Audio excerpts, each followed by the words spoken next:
Il était une fois une mer où les hommes pouvaient pêcher des poissons pour se nourrir. Et puis, on découvrit que les fonds marins étaient en danger.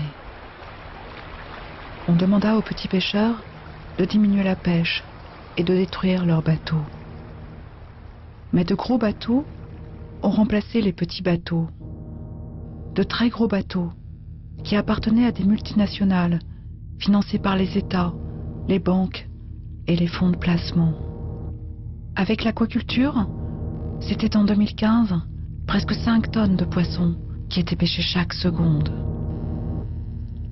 Des ONG préconisèrent de créer des réserves marines où on n'avait plus le droit de pêcher. Mais on pouvait observer les poissons avec un masque et un tuba. Pour cela, on venait en avion.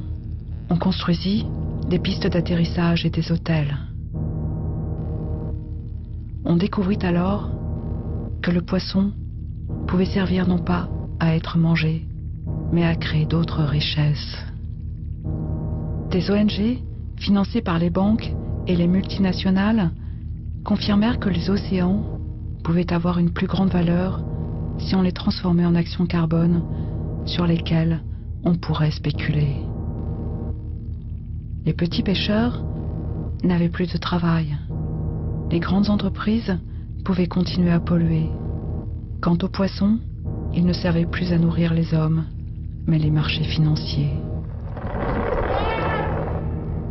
Comment pourrions-nous, un jour, changer le cours des choses? Il me semblait que c'était impossible. Je me trompais. Ils sont des milliers dans le monde à se battre contre la mainmise de la finance sur les océans.